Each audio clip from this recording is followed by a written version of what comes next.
Welcome to Alaska Weather, a production of Alaska Public Media and the National Weather Service, Alaska Region. Produced and broadcast daily from the studios of KAKM, Alaska Weather provides complete forecasts, public, marine, and aviation for all of Alaska. Alaska Weather is made possible by the following sponsors. Indie Alaska is a groundbreaking series that dives into the lives of people living in the last frontier. Each episode introduces you to colorful characters from around the state.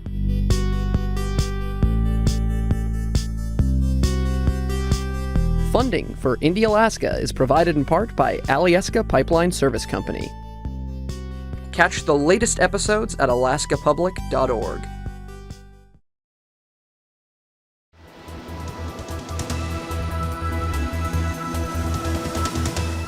The National Weather Service.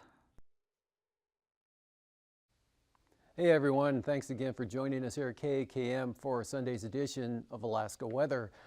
There's a winter weather advisory out here for, this area of the southeast coast, including Petersburg, Wrangell, Angoon, and Kake, as well as the Misty Fjords area here, looking for forecast snowfall tonight through Monday night, 6 to 10 inches over toward Hyder and Stewart. Angoon, Petersburg, about 4 to 8 inches. Juneau up to the north there, looking at 3 to 6 inches of snow. And then even farther to the north, Skagway, 2 to 4 inches. And even Sitka there on the coast, 2 to 4 inches in the forecast. And again, these are out, the winter weather advisories through this area here, out through Monday night. And onto the satellite imagery from yesterday, there was a lot of clouds and showers here over the southeast coast, with the main low center back over the northeast Gulf of Alaska. That was pulling some moisture in over the southeast interior with snow over the Wrangell Mountains into the central Copper River Basin. Back to the west, a trough, weak trough here along the southwest coast with some snow showers and snow through that area. Snow showers shifting down into Bristol Bay. And some areas of light snow here over the west central interior. Otherwise, generally cloudy, light winds here through the interior with areas of flurries or light snow. Then we had this low pressure area here over the northwest, Bering Sea, pulling a lot of cold air down on the strong northwesterly winds on the western quadrant of that system. And you'll see roll that through one more time, winding up pretty good up there. And then for today, you can see that's dropped southward here to just southwest of the Pribilof Islands this afternoon. A lot of snow showers occasionally mixed with rain there at St. Paul. Another trough here along the southwest coast, just grazing the area there with some snow shower activity. Still some pretty brisk winds, gusting up to 35 miles an hour out of the southeast to Cape Neuenham, and good gales coming down the back side of this system still, with gusts to about 45 miles an hour out at Atka, and the winds and snow showers shifting down into the eastern Aleutians here, westerlies to start with, and then some scattered snow showers over the Alaska Peninsula. Kind of a partly to mostly day there for Kodiak Island.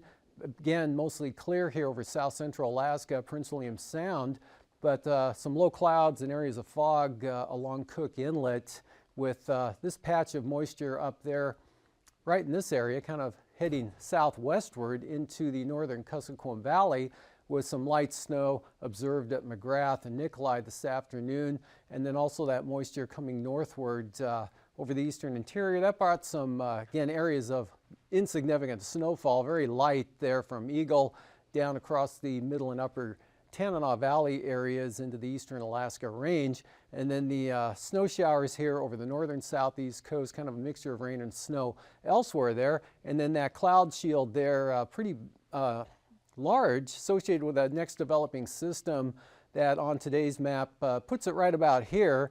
And here's a trough, still some showers off the coast there swinging in, otherwise mixed rain and snow showers, and mostly activity here over the Gulf of Alaska, south of the North Gulf Coast, and then that moisture slipping northward there over the eastern interior.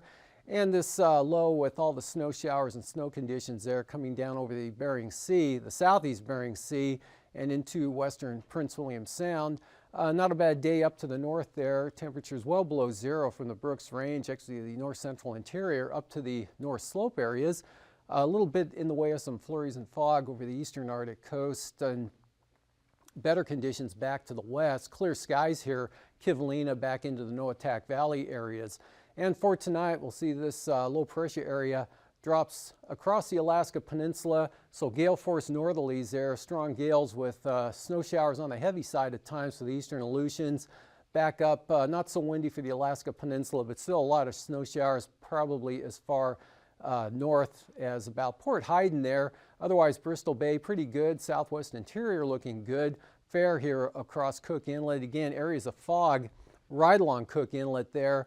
And otherwise mostly clear over the Copper River Basin, mostly clear for the Susitna Valley, temperature dropping well below zero once again.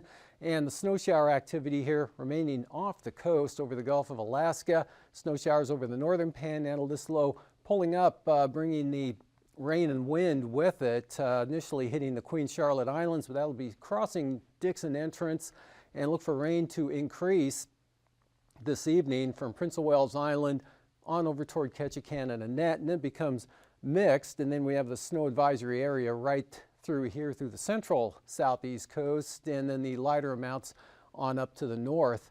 For tomorrow, we'll see that low center tracks northeastward tomorrow afternoon to about this position here and begins to weaken, reaches its maximum intensity just off the Prince of Wales Island coast tomorrow morning, and then weakens in the afternoon as it pulls inland with again, gale force winds to start the day out for Clarence Strait and the off the coast, off the south coast here, with rain and snow, rain in the south, snow in the north, becoming more showery up toward the Klondike Highway. Otherwise, mostly clear. Be some variable clouds, but should be definitely dry over the southeast interior areas, Copper River Basin. A day much like today here over south central Alaska. Scattered snow showers in the Gulf of Alaska, with not too bad there, Kodiak Island. Could be some sunshine tomorrow with brisk northwest winds or north to northwest winds, mostly dry for Bristol Bay. An area of clouds and some flurries or snow showers from the upper Yukon Valley right into the northern Kuskokwim Valley to the western Alaska Range once again, but higher pressure and more fair conditions, possible clearing here from the Noatak Valley southward into the deltas. Scattered snow showers along the southwest coast, and then this 1,007 millibar low there over the northern Bering Sea near St. Lawrence Island. We'll keep an area of snow from the Russian Far East there right down, and that will swing with this trough swinging into the Pribilof Islands. And then the next big storm way out there to the west off Kamchatka, we'll see first this trough will rotate into the southwest coast tomorrow night with a good shot of snow coming in with it. As the whole pattern begins to shift eastward, we'll see that storm system on Tuesday drives right into the north central Bering Sea, and the good southwest flow behind that drives a frontal system with snow right into the southwest interior. The front approaching the coast late in the afternoon with snow well inland from Togiak Bay northwestward across the deltas into Norton Sound. Snow and blowing snow on the increase throughout the day there for St. Lawrence Island. By late in the day, could be seeing easterly winds gusting 30 to 50 miles per hour in advance of the front. Otherwise, over the interior, high pressure, light winds, mostly cloudy over the northeast areas and the Arctic coast, but winds beginning to increase actually tomorrow night or late tomorrow afternoon here over south central Alaska. In the channeled areas like Seward, winds will be increasing once again in the channeled areas of Prince William Sound, and then probably looking at some gales here, Barren Islands down across or back into Kamishak Bay. Otherwise, we've got low pressure continuing here with the northeast Gulf of Alaska. That low center moves quite rapidly in the strong jet well into western Canada by Tuesday afternoon. Scattered snow showers down to the south, more continuous snow. Pretty wintry day there for the northern panhandle. And it looks like this low will track right on into the western interior Tuesday night and into Wednesday and bring quite a change into the interior part of the state with kind of replacing the quiet high pressure kind of cloudy conditions with light winds to a more active weather pattern, with that pushing in toward the middle of the week. And for temperatures along the panhandle today, 42 at Annette was the warm spot in the state actually, otherwise in the 30s here to lower 30s up over the northern areas.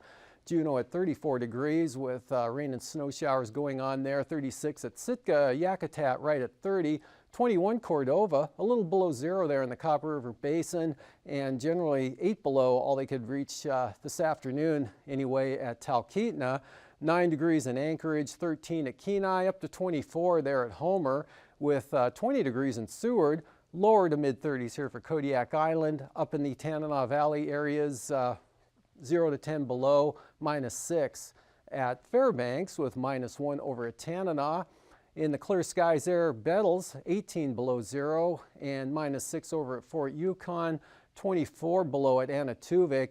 Generally below 0, coldest here where the skies were clearer on the western Arctic coast, and more clouds and fog, and running about 8 below 0 on the west side. Below 0 here over the North Tack and Kobuk Valley areas, but generally 0 to 15 above for the Seward Peninsula. Single numbers here across the southwest interior, warming as you get out toward the coastline there with Amonic at 18. And the Pribilofs a little above freezing, both at St. George and St. Paul today, with mid to upper 30s over the Aleutians. Lower to mid-30s here for the Alaska Peninsula, in the lower 20s for Bristol Bay. Lows for tonight, well below 0 here over the eastern interior through the north central areas, approaching 30 below on areas of the north slope, with single numbers down along Bristol Bay coastline there. Teens over the northern Bering Sea, 20s for the Pribilofs, lower 30s, mid-20s to lower 30s for the Alaska Peninsula, and mid-20s to upper 30s for the southeast coast. Highs for tomorrow mostly in the 30s here across the Panhandle again, although Ketchikan, Annette, and Heidelberg getting into the lower 40s. Staying below 0 here at the Copper River Basin, definitely in the Tanana Valley all the way up to the Arctic coast. Single numbers and teens here back along the southwest coast, with lower 30s for the Pribilofs and upper 30s to lower 40s for the Aleutians. Flying weather, again, most of IFR will be shifting into the south, but it'll be coming far enough to the north there to cover the southern areas. Otherwise, marginal VFR at times all the way up to Skagway. VFR for the North Gulf Coast, an area of marginal VFR through the east from the upper Yukon Valley right down to the northern Kuskokwim there, and then back to the VFR here toward the west, and occasional IFR there for the eastern Arctic coast. Passes, Anatuvik, VFR tomorrow, another VFR day for Adigan. Lake Clark and Merrill, both VFR. Rainy though on the western approach, could see some marginal VFR on that entrance. Otherwise VFR, Lake Clark and Merrill, or windy VFR. Isabel VFR. Also Mentasta, looking VFR, as well as Tanita and Portage. Chilkoot and White, starting out marginal and then becoming VFR late in the morning and into the afternoon. Freezing levels here at the surface, just north of the Pribilofs, late tonight, early tomorrow morning, right across Kodiak Island, up to the North Gulf Coast, then kind of bisecting the Panhandle. And with that system coming up through here, that'll nudge some 2,000 foot levels up to southern Prince of Wales Island. And looking at icing, batch coming through here with that low center from St. Lawrence Island, approaching, beginning to swing in across the Pribilof Islands, but that won't be until late tomorrow afternoon, and then tomorrow night, and that whole mess will move into the southwest coast later tomorrow night, and then all the icing out to the west will make a move into the central Bering Sea on Tuesday, and then possibly some moderate rime icing coming across and just skirting the southern southeast coast. Winds aloft southwest, 160 knots here, blowing right in the Queen Charlotte Islands. Otherwise a broad trough of low pressure over the interior. Northwest jet up to 100 knots coming down into the central Bering Sea. 9,000 foot winds, 30 to 35 knots here across the Alaska Peninsula, diminishing to 25 knots over the eastern Aleutians. Otherwise, strongest winds mostly south of this low center, up to 55 knots over the Queen Charlottes, but up to 35 over the southern southeast coast. Light northeasterlies over the southeast interior. 3,000 foot winds, much the same here. Northwesterlies, 20 to 25 knots for the Alaska Peninsula. And then that stronger storm cutting across the southern Panhandle, with, again, most of the winds staying to the south, but enough of that will get up again to support gale force winds over the southern areas. Otherwise, pretty light winds here over the interior, mostly from the north and northeast. Turbulence-wise, occasional moderate chop here. Mechanical turbulence along the Alaska Peninsula. Light to isolated moderate chop, Kodiak Island right up across Cook Inlet, especially along the Alaska Range here and along the North Gulf Coast, tending to increase tomorrow afternoon and tomorrow night, with severe turbulence down to the south, but moderate chop in up over the southern southeast coast below about 4,000 to 6,000 feet. And after the break here, I'll be back with a look at the marine forecasts. Like most people, Dennis Beam and his daughter Kelly weren't worried about the cold the night their car slid into a ditch in the middle of a blizzard. I wasn't really too concerned. I'd been stuck before and it wasn't all that deep. But the wind kept picking up and the storm just didn't let up. I was getting wet trying to get the car out, but it was no good, so I decided to wait.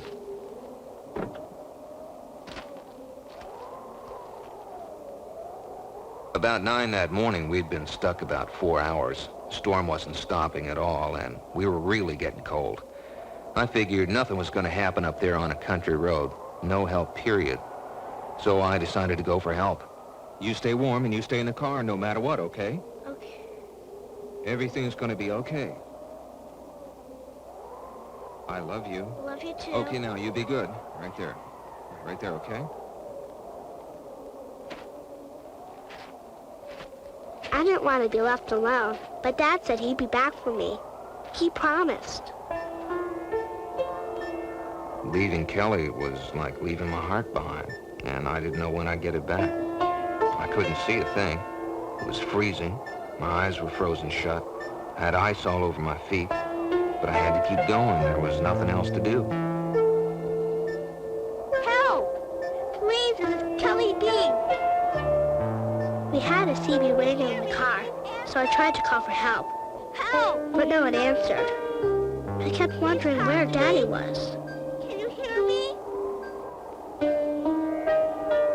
It took me 3 hours to get to a house, and it was literally my last ounce of energy. My feet were black, parts of my face were frozen, but that wasn't my main concern. Kelly was still in that car, and the police said they couldn't get to her until the storm stopped, and there was nothing I could do. After it got dark, I didn't know what had happened. I couldn't stop thinking about Dad. I had 3 pieces of candy, but I wanted to save them for Dad because I thought he'd be hungry when he came back.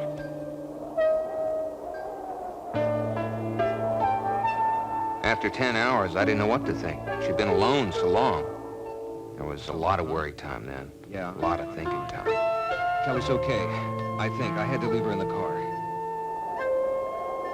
Sometimes in the car, I dream that Daddy might not come back.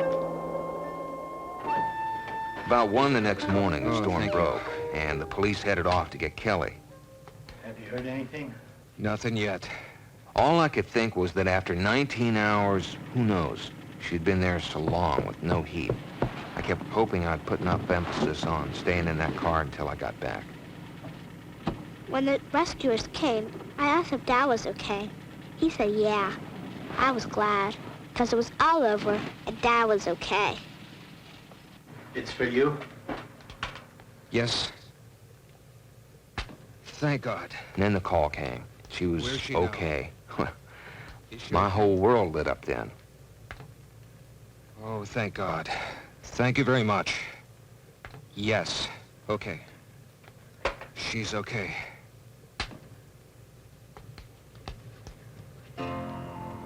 Kelly suffered only mild symptoms of hypothermia.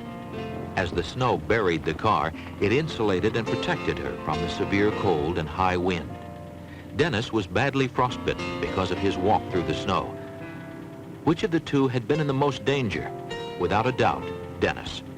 As soon as he left the car, he put himself in tremendous jeopardy. Neither father or daughter were well prepared for the extreme weather conditions they encountered. A few carefully chosen items would have given them the extra margin of safety they needed. One blanket wasn't enough. Sleeping bags would have been better. Extra clothing would have been extremely welcome after Dennis got wet. Matches and candles. A flashlight with extra batteries. Signal flares. High-calorie, non-perishable food. A shovel and a sack of sand, ashes, or even kitty litter. And a first aid kit. These are examples of items you need. Winter travel is serious business, and you must be prepared for it. Your car should be in good working order. Know the route you plan to take, and tell somebody else where you're going and when you plan to arrive. Check the latest weather information before you leave. The National Weather Service provides up-to-the-minute weather forecasts and can predict most severe storms. If the people in our next story had listened to the weather forecast, they would be alive today. Traveling back to school, two students drove directly into a severe winter storm. They had a four-wheel drive vehicle and were sure they could get through. First, they came upon a roadblock warning travelers to pull off the highway. They went around it. Several miles further, they got stuck in a large snowdrift directly under a bridge. They tried to dig out, but it was hopeless. Soaking wet, they changed clothes. Stuck in the snowdrift, isolated from help, they decided to sit it out. Wait until someone came along and found them.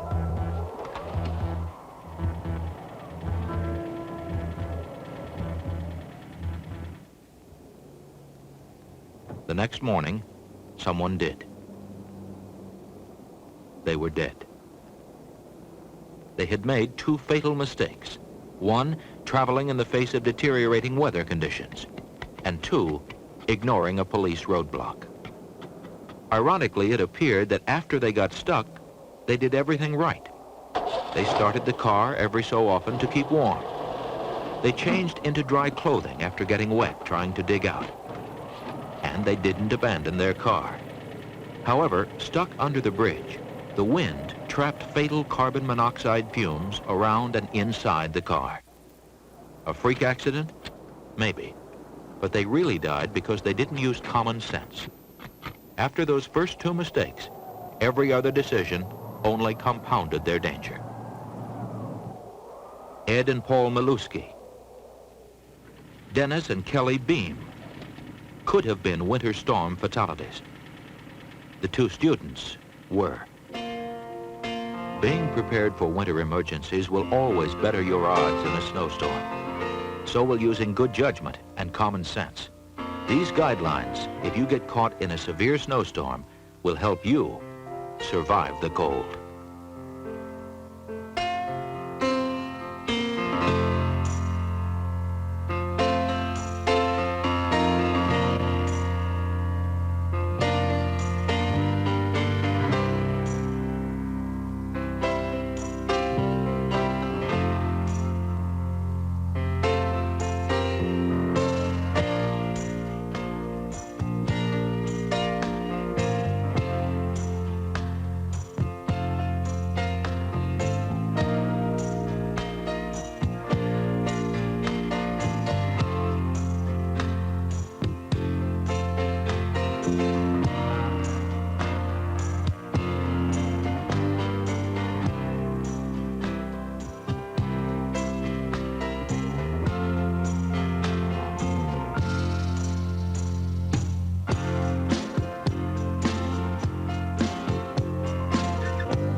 Well, southeast winds 40 knots tomorrow at the strongest for Clarence Strait, and then northwest 40 knots off the coast there. All the storm force winds should stay down to the south of the area unless that low center takes a track farther to the north, but it doesn't look like it will. So we're looking at northerly winds 25 knots there for the northern and central inside waters. Much lighter winds back here along the north coast. And then on Tuesday, small craft advisories for the south coast, and again, lighter winds up to the north. Northerlies 30 knots for northern Lynn Canal, but variable to southeast at 15 for Stevens Passage, and southwest 15 for Clarence Strait. Cook Inlet, northern Cook Inlet, pretty light winds tomorrow out of the northeast. We've got gales here, Kamishak Bay, right through the Barren Islands, and tomorrow night, early Tuesday, those could increase more in the 40 to 45 knot range. Otherwise, northeast 15 for Prince William Sound. And then for Tuesday, winds coming down to 35 knots in the afternoon here from Kamishak Bay across the Barren Islands. Gales there on the east side of Kodiak Island, pretty brisk there for Shelikof Strait. Winds staying light for northern Cook Inlet and Prince William Sound. For Bristol Bay, northerlies at 20 tomorrow, northwest 20 here in the Bering Sea side of the peninsula, but gales to the south with seas up to 11 feet, up to 12 feet here to the north. And then on Tuesday, small craft advisories, westerlies 25 to 30 knots for the Alaska Peninsula, northwesterlies there southwest of Kodiak Island, northwest 20 for Bristol Bay. Out in the Aleutians, Stronger winds, gales tonight come down to tomorrow afternoon to about 25 knots with 8 to 10 foot seas in the Fox Islands. Light westerlies as kind of a ridge moves through the central Aleutians, and then gales coming into the far western Aleutians at 35 knots. And then for Tuesday, they turn westerly out there and hold at about 35 knots with gale force winds here right into the central Aleutians, and 30 to 35 knots southwesterlies for the Fox Islands with seas 11 to 12 feet. Up along the southwest coast, South Nunivak Island northwest at 20. Pretty light winds here up across St. Lawrence Island at about 15 knots. Stronger northwesterlies back here over the northern Bering Sea with freezing spray, west 25 for the Pribilofs.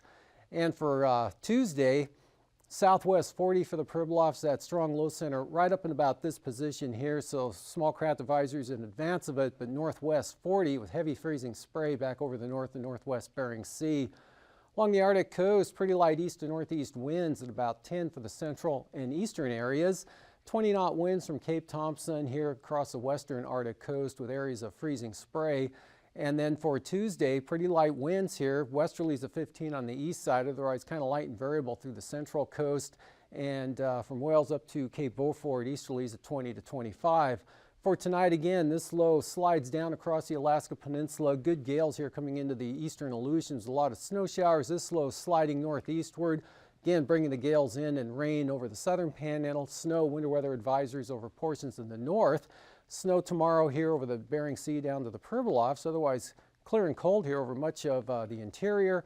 And then for Tuesday, this big storm rolling into the northern Bering Sea, and the good southwest jet will drive that front, and snow right into the southwest interior up to St. Lawrence Island. That's a look at. These forecasts are to be used for planning purposes only. Call 1-800-WX-BRIEF for a formal pre-flight briefing. Always file a flight plan before you go flying. The U.S. Coast Guard Auxiliary urges you to leave a float plan with a friend or the harbor master before you go boating. Alaska Weather is made possible by the following sponsors.